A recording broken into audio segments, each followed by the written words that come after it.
Les affaires publiques n'ont plus de secret pour lui. Les vrais enjeux. Les vraies questions.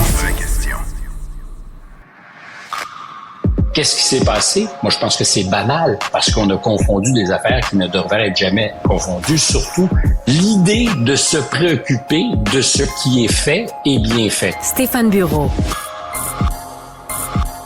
Bonjour Stéphane. Salut Mario. Alors, M. Trump a confirmé hier son intention d'appliquer dès demain les tarifs de 25% au Mexique et au Canada. Puis c'est drôle parce que quelques heures après, il sort un article dans le Wall Street Journal qui dit « Oui, c'est ça, mais c'est pas ça. Il y a de ses conseillers proches qui travaillent sur des scénarios, des alternatifs. » Alors, heureusement qu'il est là pour nourrir l'actualité canadienne. Que ferait-on sans le Trump? On serait pogné pour, je ne sais pas, parler peut-être de la campagne au leadership chez les libéraux. Je fais très attention, non pas à ce qui est écrit particulièrement dans le Wall Street Journal. La certitude que j'ai depuis suivre M. Trump depuis maintenant 8 ans comme candidat et comme président pendant 4 ans la première fois, c'est que le dernier mot, c'est toujours lui qui l'a. Alors, quand on a des fuites qui disent des conseillers proches, c'est tout à fait possible qu'il ait partagé un certain nombre de choses avec des conseillers proches, qu'il y ait eu une réunion de stratégie, mais je ne sais pas s'il y en a eu tant que ça depuis presque 3 semaines. Est-ce qu'il écoute quelqu'un, présentement? Je pense que sa chef de cabinet, Susie Wiles, qui est importante, qui est un pivot sur lequel il s'est beaucoup reposé pendant la campagne. C'est quelqu'un à qui il a confiance. Je dis bien je pense, parce qu'on spécule toujours sur ce qui se passe entre les oreilles du président.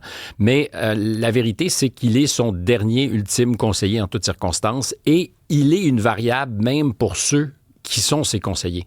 Donc, parce qu'il veut garder ses cartes près de la poitrine, il n'est pas question qu'à aucun moment, il ne s'empêche d'avoir des effets. C'est la méthode Trump, je ne l'invente pas, on a pu le vérifier à répétition. Et par exemple, quand j'entends, je fais un petit détour, quand j'entends des politiciens ou d'anciens politiciens québécois, canadiens, on les a beaucoup cette semaine entendus, je pense évidemment au premier ministre Legault, aux autorités canadiennes, même M. Charest, qui connaît bien les Américains, qui disait ça se peut pas, ils peuvent pas faire ça, ils vont se tirer dans le pied, les Américains ne mesurent pas sur l'aluminium, sur d'autres... Alors, soit... Mais ça n'a aucune importance. La seule chose qui devrait nous préoccuper, c'est ce qu'on contrôle et non pas ce que contrôle M. Trump, les leviers que contrôle M. Trump. Évidemment, d'un point de vue politique, ça fait sens. On veut rassurer les populations, on veut rassurer les Québécois, les Canadiens, les travailleurs. Mais en même temps, à chaque fois qu'on le dit, c'est comme s'il y avait une espèce de pensée magique à l'œuvre où, en le disant, on souhaitait que le président mesure les enjeux. Il les mesure probablement, mais dans le rapport de force entre le maringouin et l'éléphant se préoccupe pas beaucoup, ouais. Puis je te laisse deviner qui est le maringouin et qui est l'éléphant. Dans l'histoire, oui. Mais est-ce que, quand je te posais la question, est-ce qu'il écoute des conseillers, tu me dis, bon, c'est chef de cabinet, j'entends ça, mais mettons, je vais te nommer Howard Lutnick, nouveau secrétaire au commerce. Bon. Mettons que lui, là, dans son fort intérieur, il se dit, Trump, là, il est en train de faire une erreur avec les tarifs.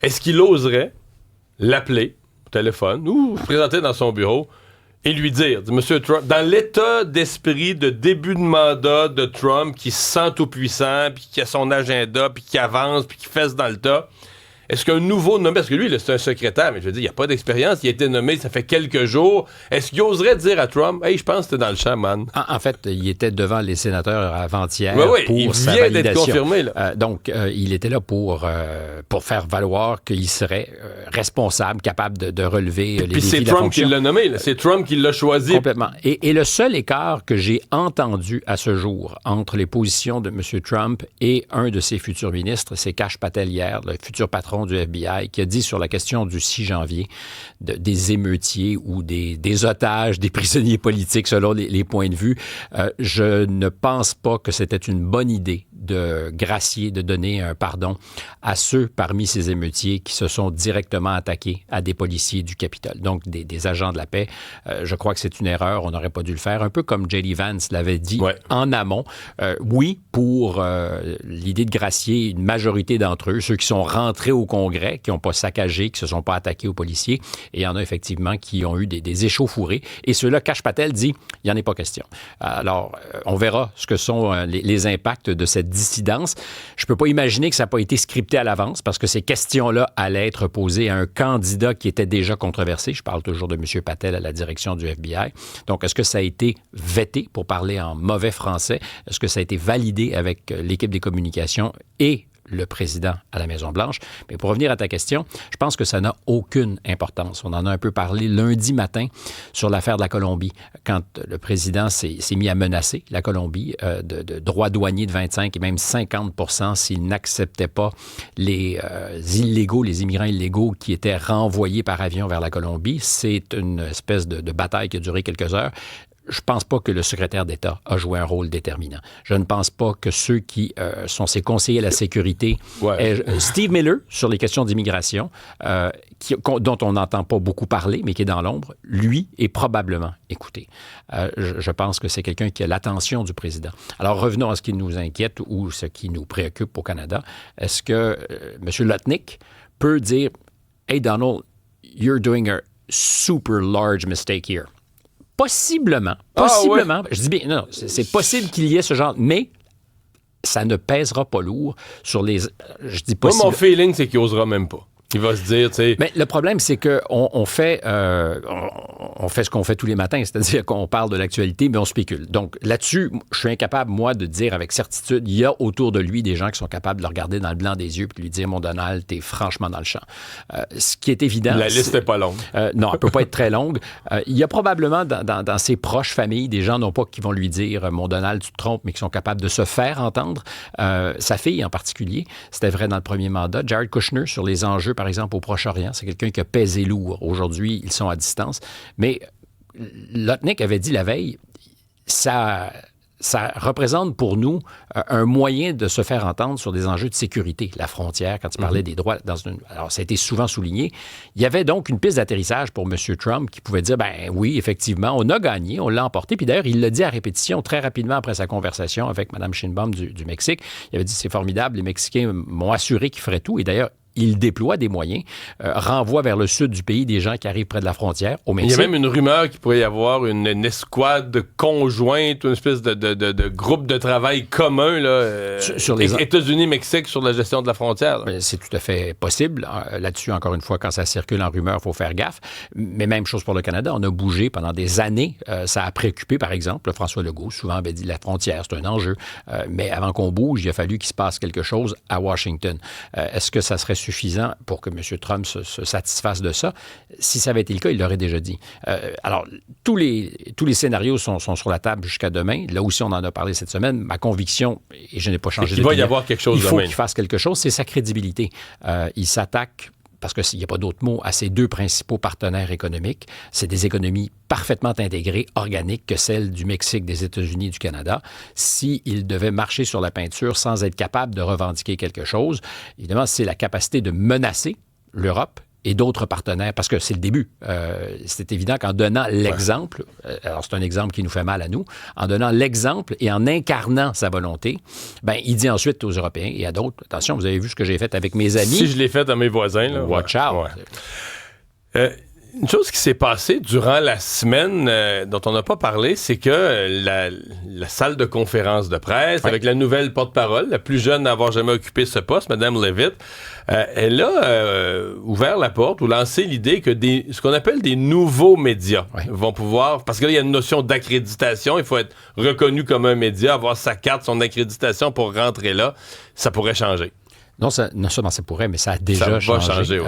Et c'est très indicateur de la volonté de décloisonner, d'ouvrir la parole. Ça s'inscrit très certainement dans un thème de campagne de M. Trump, c'est-à-dire que la liberté d'expression et ceux qui l'incarnent doivent revenir au centre des préoccupations. C'est la question du premier amendement. Mais qu'est-ce que sont les nouveaux médias? Là? Qu'est-ce qu'on définit? Parce que là, ça peut devenir large, ils peuvent devenir 800 là-dedans. On parle d'influenceurs aussi, on parle de nouveaux médias, de podcasteurs. En donnant une question à Breitbart, qui est un média alternatif plus traditionnel dans la mesure où c'est pas une petite affaire, c'est l'ancien média que dirigeait le principal conseiller de M. Trump en matière de communication, Steve Bannon, mais qui n'a pas été fondé par lui. En donnant la parole à Breitbart, évidemment, il y a comme en laissant poser une question, il y a un message, c'est-à-dire que vous, du monde ancien, vous du New York Times, du Washington Post, d'ABC et même de Fox, vous êtes à côté de gens, d'autres médias qui auront le droit aussi à la parole. Et pour l'incarner... Mais la question, c'est est-ce qu'il va vouloir un Breitbart communiste ou très, très à gauche? Alors, À suivre. C'est ça la vraie question. Mais il y a quelques centaines de journalistes qui n'avaient plus accès à la salle de presse de la Maison-Blanche, qui ont été réintégrés. Donc, l'administration précédente avait fait une espèce de ménage en disant tout le monde n'a pas accès. Et ce qui se passe dans la salle de presse, c'est beaucoup contrôlé par les gens de la presse. C'est pour ça qu'on a libéré des sièges à l'avant qui étaient réservés à l'équipe de la porte-parole. Je dis la porte-parole parce que c'en est une présentement, mais de la personne qui est porte-parole de la Maison-Blanche pour faire en sorte que ces nouveaux médias puissent s'asseoir. Parce que la salle de presse à la Maison-Blanche, d'abord, la Maison-Blanche, c'est pas très gros. L'essentiel du personnel de la Maison-Blanche n'est pas à la Maison-Blanche. Il est dans un édifice tout juste à côté, le Eisenhower Building, où là, tu as des centaines de personnes qui travaillent. Mais le territoire, la géographie à la Maison-Blanche, c'est très contraint.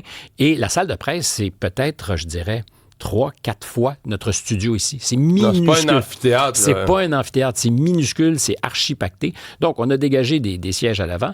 Et je reviens à la stratégie derrière ça, s'il y en a une, c'est d'abord auprès des électeurs de dire c'est fini le monopole de la presse traditionnelle, ce qui est exactement ce que fait Donald Trump en 2016 à travers les réseaux sociaux quand il communiquait directement. Et en 2024, dans une campagne, on en a aussi souvent parlé, où il faisait presque campagne contre les médias traditionnels. Puis je dis pas presque, il faisait campagne contre les médias traditionnels qui incarnent le pouvoir des élites que dénonce M. Trump, évidemment en étant lui-même l'incarnation, mais auprès des électeurs qui se disent « Hey, puis je pense qu'ils n'ont pas tort. C'est-à-dire qu'il y a eu des ratés substantiels dans la presse traditionnelle, qui a raté de grands rendez-vous au fil des dernières années, qui ne s'est pas toujours illustré de la meilleure des façons, qui a eu une parole sur plein d'enjeux. Revenons juste sur les derniers mois de la présidence de M. Biden. Peut-on imaginer un endroit dans le monde où tu aurais eu quelqu'un qui, alors c'est pas un jugement médical que je rends, mais qui a fait la démonstration, qui est un peu aux abonnés absents, une presse qui est à côté, et qui se tait pour l'essentiel, n'a rien dit, a accepté ça. Donc, pour les électeurs américains, alors que tu sois démocrate ou républicain, ça n'a pas franchement d'importance, c'est de dire, notre président est-il capable? Qui a gouverné dans la dernière année? Voilà une vraie question. Alors, on va dire, c'est M. Biden. OK, peut-être, mais est-ce que... Pas complètement. Ben voilà, mais c'est dangereux. On pose la question, puis c'est comme si on s'était fait à l'idée que la réponse est « ouais ». Mais c'est pas « ouais ». C'est théoriquement et probablement dans les faits une des personnes, sinon la personne qui politiquement et militairement est la plus puissante au monde. Les médias ont attendu la débâcle pour l'essentiel, je dis bien pour l'essentiel, ont attendu la débâcle du débat entre M. Trump et M. Biden pour dire qu'il y a quelque chose de fucké à la Maison-Blanche. Alors, je reviens sur la question de la presse. Pour M. Trump, c'est une forme de livraison de promesse. Il n'a jamais promis qu'il ferait... j'aime pas le mot ménage, mais qui changerait les coutumes et us à la Maison-Blanche dans la salle de presse. Mais en le faisant, il est dans le direct prolongement de ce qu'il a fait pendant la campagne. Parler à des podcasteurs plutôt que de parler aux grandes télévisions. Alors, c'est toujours Rogan qu'on cite, mais il y en a eu beaucoup d'autres. Mais le vrai test de la liberté de parole, c'est est-ce qu'il va laisser la même liberté, la même ouverture à des podcasteurs qui sont à l'autre bout du spectre, là, qui sont archi-woke, qui sont... Mais, par exemple, est-ce qu'on va permettre à Russia Today, qui a été banni en Europe, au Canada, aux États-Unis, qui fonctionnait, c'est un média qui fonctionnait très bien, avec plein de journalistes traditionnels qui travaillaient pour Russia Today. Est-ce qu'on va permettre à Russia Today de diffuser à nouveau aux États-Unis dans le contexte d'un discours sur l'importance du premier amendement? Est-ce qu'on pourrait imaginer qu'un jour, on donne une accréditation à un média comme Russia Today? Oui, tout à fait. Mais situé dans la pluralité, pourquoi pas? Allons jusqu'au bout de la logique. Est-ce qu'ils veulent l'incarner? Je ne sais pas jusqu'à quel point politiquement. Oui, à suivre en effet. Je me tais. Je te souhaite un excellent week-end. Bonne fin de semaine. On se parle de Paris lundi.